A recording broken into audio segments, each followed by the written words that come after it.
नमस्कार, स्वागत है आप सभी का बड़ी खबर में। और दिन की 4 बड़ी खबरें लेकर मैं आपके साथ हाजिर हूं ज्योति। तो 4 बड़ी खबरें आपको दिन की बताएंगे। पहली बड़ी खबर चंडीगढ़ से सीएम नायब सिंह सैनी के बयान से जुड़ी हुई ये खबर है, जहां सीएम सैनी ने राहुल गांधी पर जमकर निशाना साधा है। दूसरी खबर यमुनानगर से है, जहां पर चुनाव प्रचार करने पहुंचे भूपेंद्र सिंह हुड्डा ने सरकार पर जमकर निशाना साधा। तीसरी खबर पार्टियों से जो निष्कासन हुए हैं उससे जुड़ी हुई है, जहां पार्टी विरोधी गतिविधियों में नेताओं को बीजेपी और कांग्रेस ने बाहर का रास्ता दिखा दिया है। और चौथी बड़ी खबर हिसार से है, जहां पर राहगिरी कार्यक्रम का जो है आयोजन हुआ, जिसके जरिए लोगों को चुनाव के लिए लगातार जागरूक किया जा रहा है।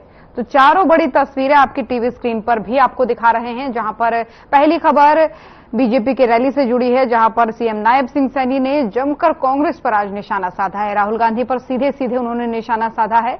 दूसरी खबर कांग्रेस से जुड़ी हुई है, जहां पर भूपेंद्र सिंह हुड्डा ने सरकार से सवाल पूछे हैं। तीसरी खबर पार्टियों के निष्कासन से जुड़ी हुई है, जहां पर आजकल निष्कासन का दौर जारी है। जो नेता बगावत कर रहे हैं पार्टी से, जो निर्दलीय चुनाव लड़ रहे हैं, उन्हें बाहर का रास्ता आने वाले 6 सालों के लिए बीजेपी और कांग्रेस दोनों ने दिखा दिया है। और चौथी बड़ी खबर चुनाव से ही जुड़ी हुई है, जहां पर चुनाव के प्रति लोगों को जागरूक किया जा रहा है। और तो चलिए शुरुआत करते हैं पहली खबर के साथ। मुख्यमंत्री नायब सिंह सैनी ने एक जनसभा के दौरान राहुल गांधी के हरियाणा दौरे को लेकर उन पर निशाना साधा। सीएम सैनी ने कहा कि आरक्षण खत्म करने का जो झूठ आपने बोला है, उस पर हमारा दलित युवा आपसे सवाल पूछ रहा है। राहुल गांधी बताएं कि उनकी सरकार में पर्ची खर्ची से क्यों नौकरियां मिलती थी। मुझे आज पता लगा है, कल ही अचानक खबर आई है कि राहुल बाबा हरियाणा के पर्यटन पर घूमने फिरने के लिए आ रहा है। जब ये हरियाणा की धरती पर आएगा, हरियाणा का युवा भी इसको कुछ न कुछ पूछेगा। हरियाणा की जनता भी इससे कुछ सवाल करेगी कि राहुल बाबा, आपने जो संविधान की बुक उठा करके वो बोला था कि मोदी आएगा, आरक्षण खत्म करेगा, संविधान खत्म करेगा, आपने अमेरिका में जाकर के जो शब्द बोले हैं कि अगर हमारी सरकार आती तो हम आरक्षण को खत्म कर देते, इसके बारे में हमारा हरियाणा का दलित आपसे क्वेश्चन पूछ रहा है। आप बताने का काम करेंगे।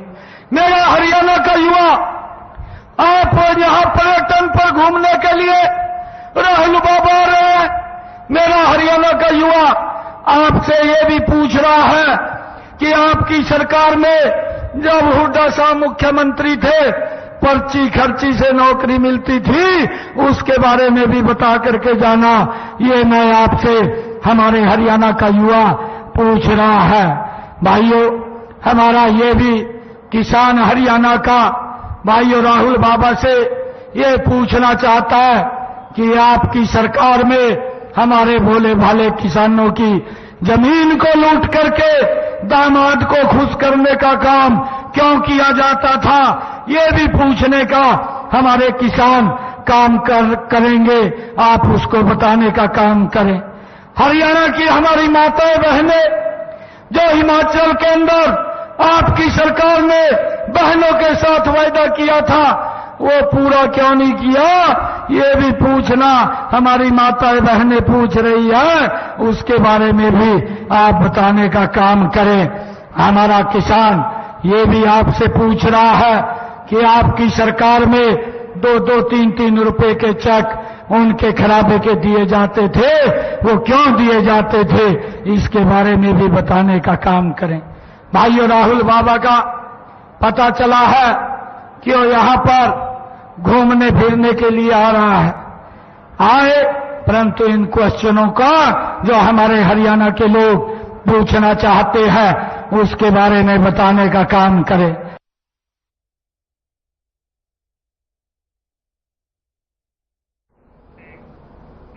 तो सीएम नायब सिंह सैनी को सुन रहे थे आप। वहीं पूर्व मुख्यमंत्री भूपेंद्र हुड्डा ने यमुनानगर के दशहरा ग्राउंड में कांग्रेस प्रत्याशी रमन त्यागी के लिए धुआंधार प्रचार किया। इस मौके पर उन्होंने एक विशाल जनसभा को संबोधित करते हुए बीजेपी सरकार पर खेड़ा और यमुनानगर जेल में अवैध माइनिंग को लेकर कई सवाल उठाए हैं और कहा है कि जिले में अवैध खनन एक बड़ी समस्या है और ये अवैध माइनिंग सरकार के इशारे पर हो रही है। ये वो यहां पर यही नहीं रुके और ये वो नहीं कह रहे हैं बल्कि एनजीटी के आंकड़े बताते हैं। उन्होंने कहा, भूपेंद्र हुड्डा के साथ ही उन्होंने कहा कि बीजेपी सरकार ने भ्रष्टाचार को बढ़ावा दिया है, जिसे रोकना उनकी प्राथमिकता होगी।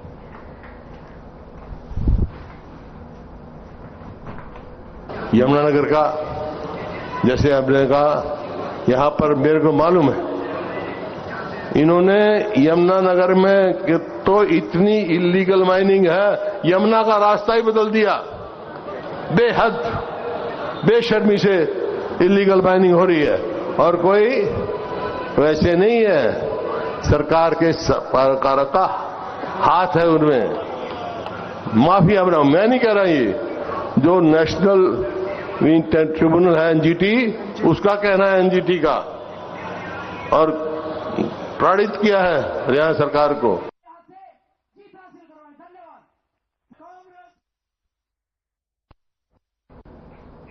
और चुनाव से पहले हरियाणा में पार्टियों से निष्कासन का दौर लगातार जारी है, जहां बीजेपी ने रणजीत चौटाला और देवेंद्र कादियान समेत अपने 8 नेताओं को 6 साल के लिए पार्टी से निष्कासित कर दिया है, तो वहीं दूसरी तरफ कांग्रेस ने भी अपने 10 नेताओं और 6 साल के लिए उन्हें पार्टी से बाहर का रास्ता दिखा दिया है।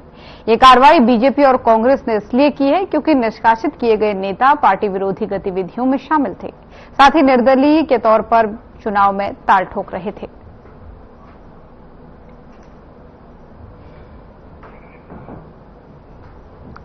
तो बीजेपी ने 8, कांग्रेस ने 10 और नेताओं को बाहर का रास्ता पार्टी से दिखा दिया है। दरअसल बागी ये विधायक माने जा रहे थे, ये नेता माने जा रहे थे।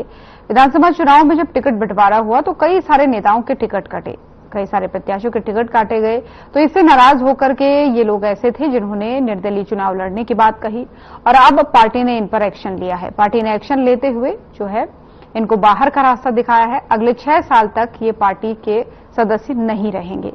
तो निष्कासित एक तरीके से पार्टियों द्वारा इन्हें किया जा चुका है।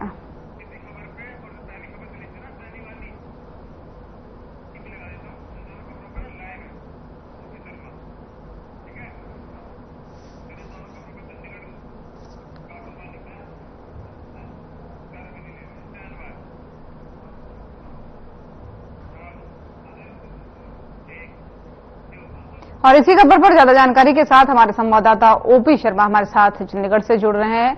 ओपी, सवाल आपसे ये जानना चाहेंगे कि जिस तरीके से निष्कासन की प्रक्रिया जारी है, ये तो कहा जा रहा है कि विधायक बागी हुए थे, लेकिन इनमें कई बड़े नाम भी हैं, रणजीत चौटाला समेत कई बड़े नाम शामिल हैं, तो क्या पार्टियों को इससे नुकसान होगा? देखिए विधानसभा चुनाव है और पार्टी ने तेजी से कार्रवाई की है और एक दिन आप लोगों पर कार्रवाई हुई है। मैं सभी कहना चाहती हूँ जो चुनाव लड़ रहे हैं, जिसमें चौटाला जो लोकसभा चुनाव में भारतीय जनता पार्टी के साथ उनको टिकट दिया गया था।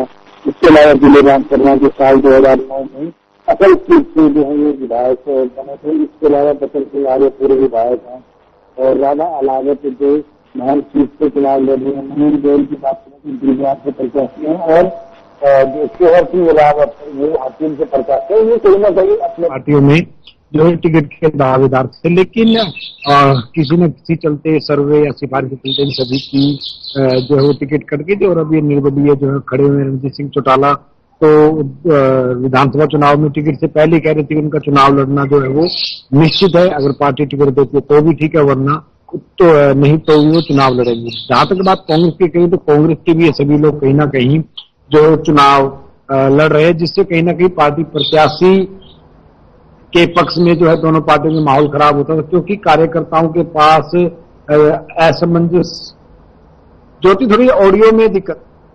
आपकी आवाज आ रही है ओपी, आप अपनी बात रखिए। मैं तो कार्यकर्ताओं के पास थोड़ा सा असमंजस है पार्टी सलाह जो चुनाव लड़ रहा है हमारा है या पार्टी का जो प्रत्याशी है वो हमारा था। इसकी भ्रम को कहीं ना कहीं दूर करने के लिए दोनों पार्टियों ने जो है अपने अपने बागी जितने भी नेता जो चुनाव लड़ रहे हैं उन सभी को जो निष्कासित कर दिया, ताकि मतदाता में किसी भी तरह की एक जो है भ्रांति ना फैले। जी तो यानी ये कहा जा सकता है, लेकिन सवाल तो ये भी बनता है ना कि इन लोगों ने, कई सारे नेता ऐसे थे जिन्होंने पहले ही बोल दिया था कि हम तो चुनाव लड़ेंगे चाहे पार्टी टिकट दे या न दे, लेकिन इनके समर्थक भी काफी बड़ी संख्या में होते हैं। तो कहीं ना कहीं अगर इनको पार्टी से निष्कासित कर दिया गया तो वो समर्थक भी नाराज होंगे, और ज्यादा संख्या में हमने देखा है कि शायद बीजेपी, कांग्रेस ने यहां पर ज्यादा नेता ऐसे हैं जिनको निष्कासित किया है। देखिए बेटी, समर्थकों के पीछे उनके वोटर होना ये उनकी ताकत होती है, लेकिन कई बार राजनीति में जो है वो नए नए तरीके से जो है टिकट देने का प्रचलन चला है, सर्वे करवाए जाते हैं हर विधानसभा हल्के के अंदर। एक जातिगत जो इतना सोशल इंजीनियरिंग फॉर्मेशन होती है वो कहीं ना कहीं काफी अहम रखती है। कई बार कुछ ऐसे व्यक्ति भी होते हैं जिनकी अपनी खुद की प्रतिष्ठा होती है। अगर हम पिछले जितने भी निर्दलीय विधायक जीतते हैं कहीं ना कहीं उनकी जो व्यक्तिगत एक प्रतिष्ठा जो हल्के में होती है, इसकी वजह चलते पिछली बार की बात करें तो 7 निर्दलीय विधायक जीत कर आए थे, जिनमें से जो है 4 विधायक बीजेपी के ये कार्यकर्ता थे जिनकी टिकट कर दी। नजीर बेगम की बात करें या पुरखला से नवनपाल रावत की बात करें या एक दो विधायकों की और बात करें, तो ये सभी वो विधायक जो बीजेपी के टिकट पे जो मांग रहे थे। लेकिन अगर चुनाव की बात करें, चुनाव के दौरान उन्होंने जो बीजेपी की नीतियां, उनका प्रचार प्रसार किया, जो हर की कहते थे कि यदि पार्टी टिकट ना दे तो निर्दलीय चुनाव भी लड़ने का अधिकार होता है, तो उन्होंने उन सभी मापदंडों को अपनाया था और ये जो कहीं ना कहीं जीत कर पहुंचे थे। और पार्टी की उनका प्रत्याशी जीते और उनके जो वोटर का पार्टी का जो कट कैडर होता है वो कहीं ना कहीं डाइवर्ट ना हो, इसी के चलते जो कहीं ना कहीं इन सबका निष्कासन किया गया। आमतौर पर चुनाव के दौरान वोटिंग से पहले या फिर निष्कासन हर चुनाव के दौरान या फिर कोई बाईपोल है इसमें होते हैं, ताकि जो मतदाता है पार्टी के कार्य वोट है इसके अंदर किसी भी तरह का जो है वो वहन ना है। कितनी संभावना ऐसी होती है ओपी कि ये लोग फिर ये जो जिनको निष्कासित किया गया है, क्या ये अन्य पार्टी में इस बीच शामिल हो सकते हैं? कितनी संभावना है कि आने वाले समय में ये अन्य पार्टियों का दामन थाम सकते हैं? देखिए, फिलहाल कहना काफी मुश्किल होगा कि ये दूसरी पार्टियों का दामन थामेंगे, क्योंकि फिलहाल निर्दलीय वो चुनाव लड़ रहे हैं और एक निर्दलीय भी किसी पार्टी में शामिल जो वो नहीं हो सकता। हालांकि एक निर्दलीय विधायक किसी भी सरकार को जो है बाहर से समर्थन दे सकता है, सरकार में मंत्रिमंडल हासिल कर सकता है, लेकिन वो किसी पार्टी में शामिल होने के लिए एक लंबा चौड़ा कहीं ना कहीं एक व्यवस्था दी गई है, उसको इतना अलग से एक जो है फ्रंट बनाना होगा, उस फ्रंट का जो है जो किसी भी पार्टी में जो मर्जर करना पड़ेगा। और चुनाव में अगर ये सभी हार जाते हैं और किसी दूसरी पार्टी में जाते हैं तो इनकी व्यक्तिगत इच्छा होगी और कौन सी पार्टी इनको अपनी में शामिल करती है ये भी देखने वाली बात है। लेकिन कई बार राजनीति में ऐसा भी होता है कि इनका निष्कासन 2 या 3 साल के बाद जो वो रद्द भी जो हो जाता है। जी बिल्कुल। अब एक और सवाल आपसे पूछना चाहूंगी यूपी मुख्यमंत्री सैनी इस बीच काफी एक तरीके से आक्रामक दिखे कांग्रेस पर, और खासकर राहुल गांधी पर उन्होंने कई सारे सवाल दागे, आरक्षण को लेकर के हो चाहे तमाम सारी बातों को लेकर के। तो जिस जनसभा में आज उन्होंने सवाल दागे वो क्या क्या थे, क्या अहम मुद्दे उस बात पर थे उन्होंने कहे? देखिए ज्योति, अब विधानसभा चुनाव में अब 3 तारीख तक जो है वो उसमें जो 3 तारीख तक पर ज्योति आवाज में फिर दिक्कत है। आपकी आवाज आ रही है, आप अपनी बात रखिए। देखिए, मैं ये कहना चाहूंगा कि जो विधानसभा चुनाव है आज 5 तारीख की वोटिंग हो रही है, लगभग 2 तारीख को बुधवार तक जो है वो कहीं ना कहीं चुनाव प्रचार जो है थम जाएगा। तो ऐसे में चुनाव प्रचार के दौरान जो है काफी तरह की बयानबाजी देखने को मिलेगी। सभी जो पार्टियों के नेता एक दूसरे को आरोप लगाएंगे अपने आप को अच्छा, एक दूसरे की जो कन्या कहीं दिलवाने की कोशिश करेंगे। आज की बात करें तो आज हरियाणा में जो उत्तर प्रदेश के मुख्यमंत्री योगी आदित्यनाथ है वो भी आए हुए हैं, और इसके अलावा कुछ और बड़े नेता भी है। राहुल गांधी की बात करें, प्रियंका गांधी की बात करें तो उनके भी कई जो है प्रोग्राम हरियाणा में होने हैं। तो ऐसे में अब आखिरी का प्रचार का 3 तारीख तक का एक वक्त रह गया है। तो इससे पहले जो सभी पार्टियां चाहेंगी कि कहीं ना कहीं जनता को जितना ज्यादा से ज्यादा प्रचार करके जो है पब्लिसिटी हासिल की जाए, ताकि जो प्रचार खत्म हो जाएगा उसके बाद डोर टू डोर ही प्रदर्शन कर सकेंगे। स्पीकर का इस्तेमाल नहीं कर सकेंगे, ज्यादा बड़ा काफिले का इस्तेमाल नहीं कर सकेंगे। कुछ ऐसी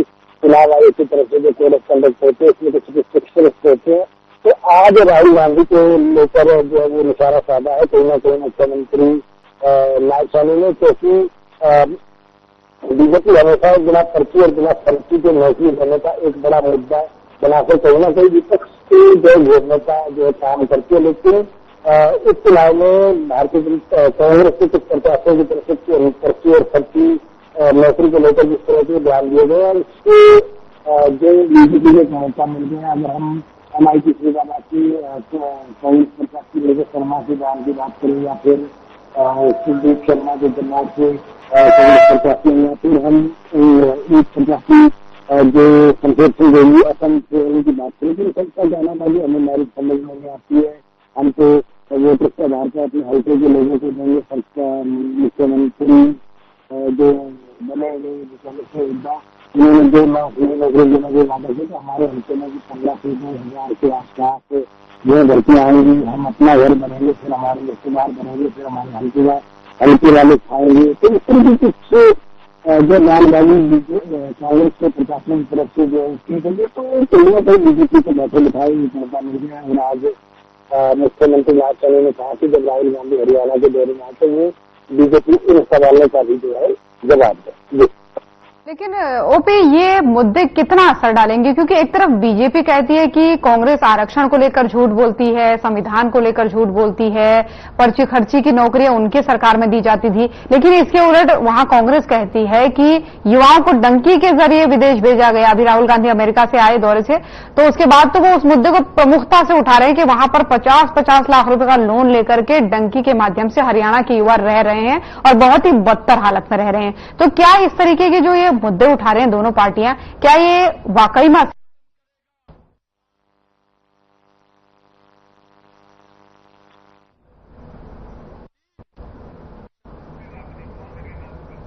चलिए ठीक है, ओपी से फिर से जोड़ने का प्रयास करेंगे, तकनीकी खामी चल रही है। तो हिसार में आज राहगीरी कार्यक्रम का आयोजन किया गया। इस अवसर पर स्कूली छात्र छात्राओं ने बढ़ चढ़कर भाग लिया। कार्यक्रम में सांस्कृतिक नुक्कड़ नाटक, शतरंज, योगासन प्रतियोगिताएं और साइकिल रैली निकाली गई। साइकिल रैली को जिला निर्वाचन अधिकारी प्रदीप दहिया ने हरी झंडी दिखाकर रवाना किया। राहगीरी कार्यक्रम के बारे में बताते हुए जिला निर्वाचन अधिकारी एवं उपायुक्त प्रदीप दहिया ने कहा कि आज मतदाता जागरूकता अभियान के तहत इस कार्यक्रम का आयोजन किया गया है।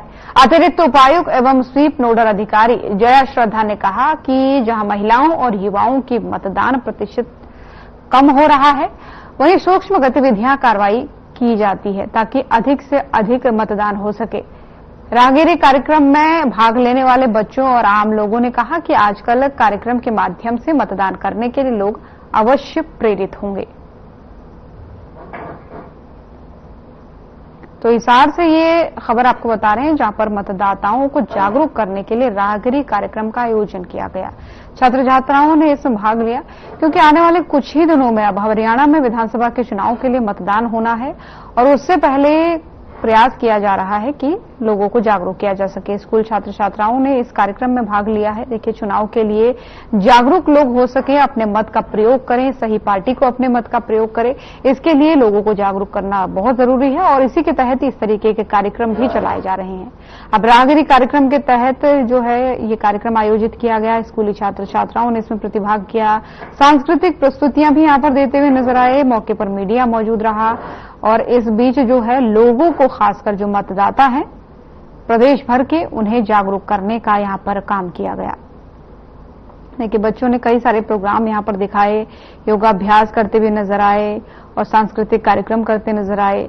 इसका उद्देश्य एकमात्र ये था कि आने वाले समय में कुछ दिनों में जो मतदान हरियाणा के अंदर होना है विधानसभा चुनाव के तहत, उसमें लोग जो है वो अपने मत का प्रयोग जरूर करें और सही पार्टी को करें। किस तरीके से जागरूक होकर के अपने मत का प्रयोग करना है, इस चीज की चर्चा करते हुए इस कार्यक्रम में लोग नजर आए।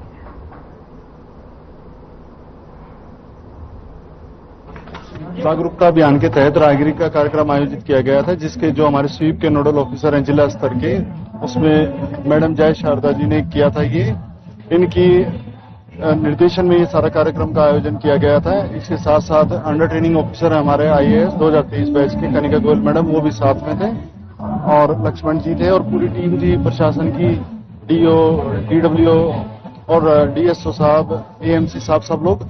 और इसके माध्यम से ये कहा गया है कि भाई बच्चों के माध्यम से बड़े लोग भी थे, जैसे स्पोर्ट्स का डेमो भी किया गया है, साइकिल का एक रैली निकाला गया है। ये आज ना यहाँ पे राहगिरी का प्रोग्राम है, तो इसमें हमें वोटों के बारे में बता रहे हैं कि हमें ज्यादा से ज्यादा मतदान करना चाहिए। जैसे कि लोग है ना घर पे बैठे रहते हैं, ठीक है, वो वोट करते नहीं है, घर से निकलते नहीं है, लेकिन हमारे एक एक वोट बहुत कीमती है, तो हमें अपना वोट देना चाहिए। वोटिंग प्रतिशत को बढ़ोतरी के लिए हमने ये प्रोग्राम किया है। तो लोकसभा आम चुनाव में जो हिसार में वोटिंग परसेंटेज था वो लगभग 65% था। तो हमारी पूरी कोशिश है कि इसको 65% से बढ़ा के हम अच्छी वोटिंग परसेंटेज अब की बार लेके आए हिसार में। इसके तहत जैसे मैम ने बताया, हमने माइक्रो इवेंट कराए, चाहे वो पोस्टर मेकिंग हो, स्पीच कॉम्पिटिशन हो, डिबेट कॉम्पिटिशन हो। स्कूल्स और कॉलेजेस में दोनों लेवल पे ये रखे गए हैं। प्रोग्राम आज बहुत बढ़िया लगा, बच्चों को प्रॉपर वोट के ऊपर मोटिवेशन था, और हम दोनों एनएसएस के जाट कॉलेज के वॉलेंटियर आए हैं और समझ के जा रहे हैं कि वोट दो। और बच्चों ने जो छोटे छोटे हमारे भाई बहनों ने जो परफॉर्मेंस दिया है उसके लिए मतलब एक माइंड ब्लोइंग परफॉर्मेंस थी और बहुत बढ़िया था, और कल्चर को अच्छे से रिप्रेजेंट किया गया था। इस बार हम वोटिंग परसेंटेज को बढ़ाने के लिए एक मिक्स ऑफ एक्टिविटीज रखे हैं। आज जो राहगिरी हुआ था ये कम्युनिटी पार्टिसिपेशन के लिए सिटी के सेंटर में रखे हैं ताकि ज्यादा से ज्यादा लोग पार्टिसिपेट करें। इसके अलावा हम काफी माइक्रो इवेंट्स करते हैं, स्पेशली टारगेटिंग जहां विमेन वोट ज्यादा नहीं है, वोटर टर्नआउट विमेन का कम है मेन से, वहां महिला पंचायत कराते हैं।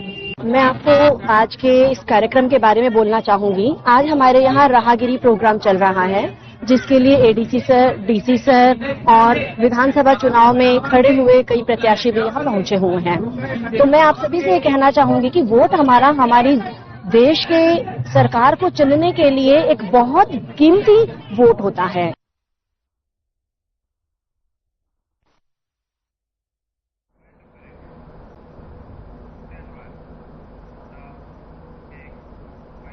तो बड़ी खबर देख रहे थे आप। बुलेटिन में फिलहाल इतना ही। खबरें लगातार जारी हैं। नमस्कार।